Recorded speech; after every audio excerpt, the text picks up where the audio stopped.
Hello friends, welcome to my channel. শহরের cricket প্রেমীদের জন্য সুখবর। কলকাতা নাইট রাইডার্স বনাম লখনৌ সুপার জায়েন্টের খেলা হচ্ছে ইডেন গার্ডেন্সেই। তবে ম্যাচের তারিখ বদলে গিয়েছে। শুক্রবারে আইপিএলের তরফে সরকারিভাবে এই ঘোষণা করা হয়েছে। এদিন জানানো হয়েছে 6ই এপ্রিলের বদলে কলকাতা বনাম লখনৌর ম্যাচ হবে 8ই এপ্রিল। সময় একই রাখা হয়েছে, অর্থাৎ খেলা হবে দুপুর 3:30 থেকে। ফলে রবিবারের বদলে মঙ্গলবার ডবল হেডার, অর্থাৎ একই দিনে দুটি ম্যাচ হবে। সেদিন সন্ধ্যা থেকে পাঞ্জাব কিংস বনাম চেন্নাই সুপার কিংসের খেলা রয়েছে। 6ই এপ্রিল দুটির বদলে একটি ম্যাচ হবে, সেটি হবে হায়দ্রাবাদ বনাম গুজরাটের। গত কয়েকদিন ধরে এই ম্যাচ নিয়ে জল্পনা তৈরি হয়েছিল।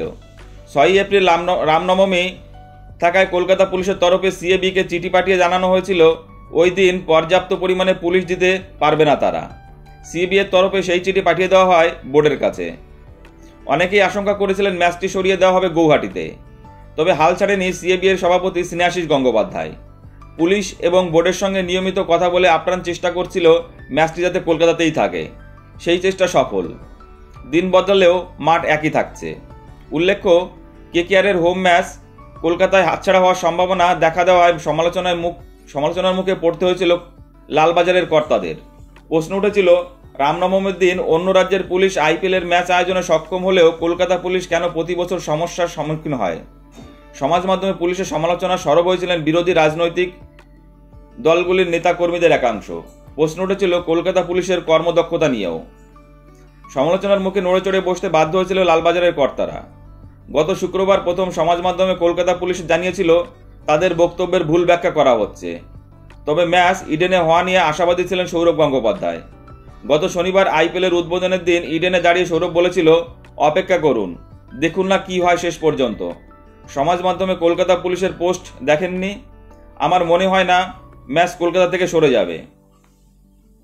পরে লালবাজারের এক উচ্চপদস্থ আধিকারিক বলেছিল, কলকাতা পুলিশ সকলের নিরাপত্তা নিশ্চিত করার পরিকল্পনা করছে। আইপিএলের ম্যাচের নিরাপত্তার পুলিশ কর্মীদের মোতায়েনের নতুন কৌশল নেওয়া হতে পারে। ফলে 6ই এপ্রিল রামনবমীর নানা রাজনৈতিক অরাজনৈতিক কর্মসূচির পাশাপাশি ইডেন গার্ডেন্সে নির্বিঘ্নে আইপিএল ম্যাচের আয়োজনের চেষ্টা করছে কলকাতা পুলিশের আধিকারিকরা। গত বছরও রামনবমীর দিন ইডেনে আইপিএল ম্যাচ নিয়ে আপত্তি জানিয়েছিল কলকাতা পুলিশ। কলকাতা থেকে সরে গিয়েছিল সেই ম্যাচ। এবার সেটা হলো না, দিন বদলে দেওয়া হলো। কেকেআর এলএসজি ম্যাচের আলাদা তাৎপর্য রয়েছে কলকাতা ক্রিকেট প্রেমীদের কাছে। একদিকে শাহরুখ খানের দল আইপিএলের প্রথম থেকে কলকাতার প্রতিনিধিত্ব করে, তারা গতবারের চ্যাম্পিয়ন। অন্যদিকে এলএসজির মালিক কলকাতা শিল্পপতি সঞ্জীব গোয়েঙ্কা। কলকাতায় প্রতি বছর লখনৌ মোহনবাগানের মতো সবুজ মেরুন জার্সি পরে খেলতে নামে, কারণ গোয়েঙ্কা মোহনবাগান ফুটবল দলেরও বিনিয়োগকারী। তাই এই ম্যাচকে ঘিরে আলাদা আবেগ রয়েছে। সম্মানের লড়াই হিসাবে দেখেন কলকাতা ক্রিকেট প্রেমীদের একাংশ।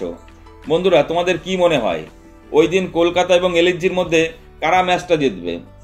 কেকেআর কি তারা হোম অ্যাডভান্টেজ নিয়ে ম্যাচটা জিততে পারবে? প্লিজ কমেন্টস করে জানাও। আর ভিডিওটি ভালো লাগলে অবশ্যই লাইক, কমেন্টস এবং শেয়ার করে দিও বন্ধুরা, এবং চ্যানেলটি সাবস্ক্রাইব করে দিও। সকলেই ভালো থেকো, ধন্যবাদ।